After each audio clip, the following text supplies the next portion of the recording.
Hi everyone, hope you're doing well from wherever you're watching this channel, depending on your time zone.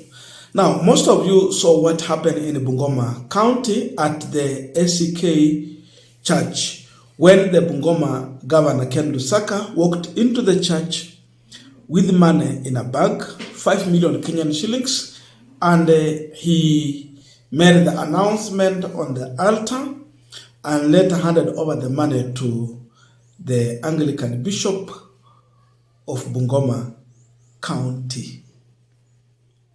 This money was donated by President William Samoei Ruto, and funny, Lusaka asked the church if they don't want the money again warudishe kama ama pia nyinyi hamtaki, because we know what happened in Nairobi, where the Catholic Bishop rejected donation of William Ruto, and later they returned the money. Now, looking at that situation, we had the statement from the Anglican Church, Archbishop Ole Sapit, supporting the Catholic position to reject donations from politicians who come to the church.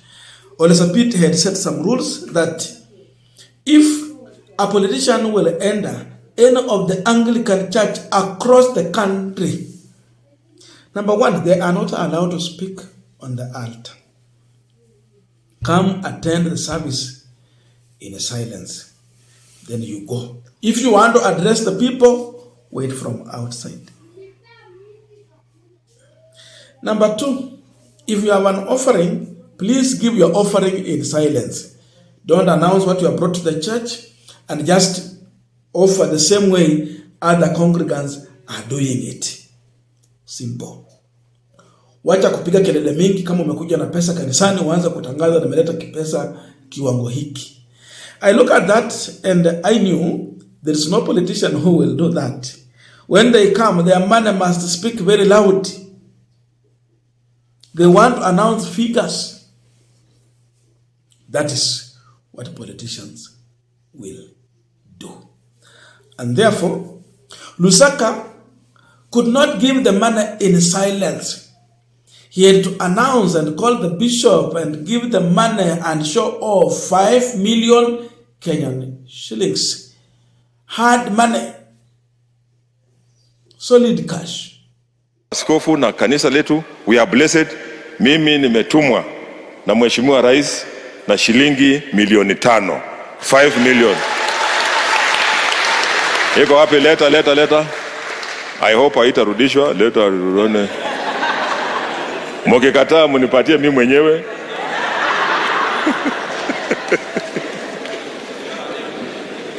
Baba askofu kuja niwapatie.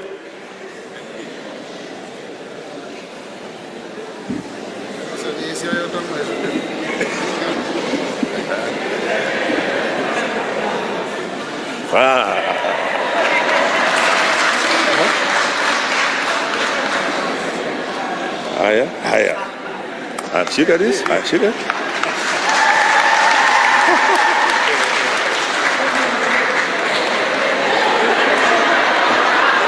Mtoto ameenda mbio sana.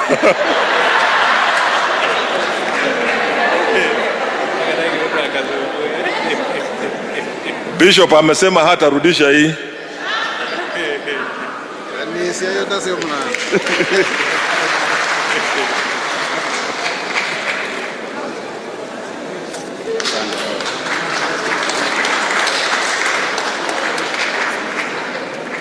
Haya, si president amelipa deni. Hiyo ndio mavuno yake, amesema niwaletee. Sasa tukiongezea na ile alipeleka DEB, that day president amekuwa hapa, he has spent 10 billion in our county. 10 million in our county. Alafu huyu mako upalio kakusuko barabara. Ushindwe kabisa. Basi nataka tusindikize wale tuko tayari, kwa sababu hatukuwa tumejitayarisha kidogo tu. Bibi baba askofu na sindikiza Mheshimiwa Rais na shilingi 50,000. 50,000.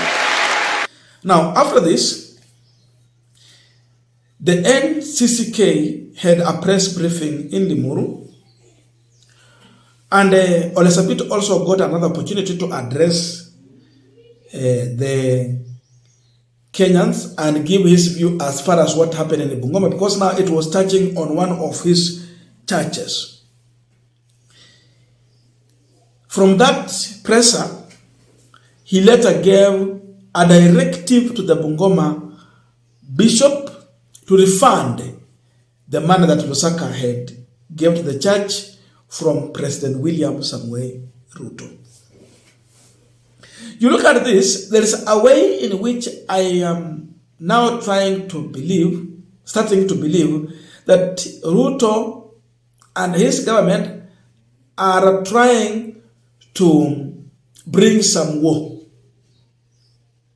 within the church and cause division in the church. They might be in plan to this, because you look at what the governor did, then now the church leadership also giving their position. What next? Thank you very much for that question. In the Anglican Church, we have already given guidelines on how to handle politicians in our churches, and I'm on record that we don't allow politicians the podium to speak in the church. And even last Sunday, I was in a gathering and the politicians were there and we did not allow them. But as a bishop, I cannot be policing every local church what happens. And what happened in Bungoma was unfortunate, because it was like a display of trying to see what will the Anglican do following what the decision made by the Catholics.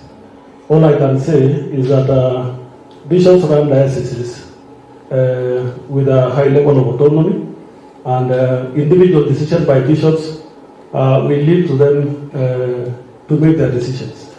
But our guidelines is that anyone who bring any donation to the church should not be allowed to be a kind of a promotion of self by announcing. People can come and give their tithe as tithe without any mention, and we have no problem with that. But the problem is when it is used for announcements and promotion of one name or another name. But as a church, we will continue. You make a policy, and it will always take time for the policy to be fully implemented in every congregation, in every place. But the guidelines of the Anglican Church are very clear, that the church and the pulpit is for propagation of the gospel and not for political expediency. So definitely, going by the situation, Ruto money rejected in Bungoma, Ruto money rejected in Nairobi, and now churches are coming. You know, Ruto is very clever. He targets these big churches. Catholic, ni kanisa kubwa. Kenya hii, their population is very high. Ukuja Anglican pia, very well organized, pia kanisa kubwa. So, these churches are saying a big no. And there is a lot out of all this. Want to look into that, but just a quick request. For those who are watching this channel and you have not yet subscribed, please consider subscribing. To our returning subscribers, I must say thank you so much. And again, to all our viewers, please give this video a thumbs up.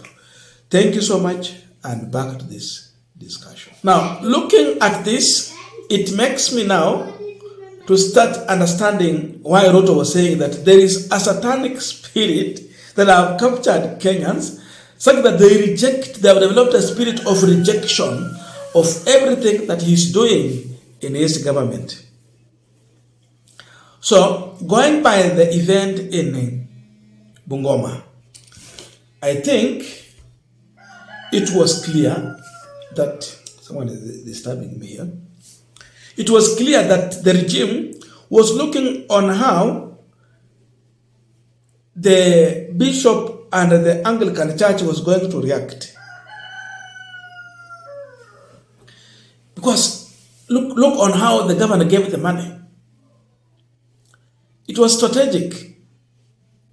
They had a mission. There is something they were looking into. He has to parade and give all those speeches, talk about that. So, it was a kind of tuana sasa kanisa la Anglican litafanya nini, watasema nini. Now Catholic wamekataa, Anglican watasema nini? Walikuwa wamesema wameungana, lakini hawajawahi rudisha pesa. And at one point I saw Bon Halwale asking Archbishop Ole Sapit to refund the money that Ruto had given to him. Hapo nyuma. Today I said no to your 5 million. Si hapa ni kuleta vita kanisani. Labda kanisa lina mahitaji fulani. Waumini wamekuwa wakichanga, alafu mtu aleta pesa kama hii. Archbishop anasema hapana, rudisheni. This regime is here to divide and rule the church because they are learning that the mainstream churches are no longer with them. So the tactic they are approaching as of now is to divide and rule using their money. Kama washirika huko watasema pesa zisirudishe, Archbishop anasema pesa zisirudishe. Already they have staged a war between the church members and the Archbishop. It's like that when they say this, they are saying this. Then you bring a division. SK imeanza kugawanyika. That is now an attempt that Ruto is trying on the church, using his money. So he's bringing the money to the church to divide the church. Unless pia yule Archbishop Bishop wa Bungoma in his wisdom vile aliona hiyo pesa zikikuja na vile mkubwa wao amesema na yale mambo yalifanyika Nairobi. In his wisdom he should have announced that hizi pesa tutarudisha. Ama angezikataa pale kwa mazibaa sema no, we don't want. Lakini sasa pia uwezi jua vile washirika watachukulia. You can receive, then prepare a way to return this money like what the Catholic Church did. Catholic Church haikutaka kumkosea heshima Ruto. Kamruhusu na pesa zake, akasema pale na akapeana. Alafu baadaye wakarudisha. Kwa heshima tu. Very diplomatic. We pray that other churches will learn under this wisdom from Bishop Anyona. So Ole Sapit is saying no.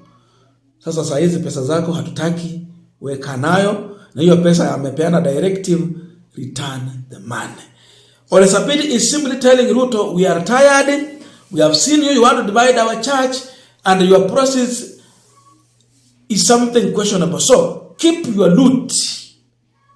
That is the message from the church.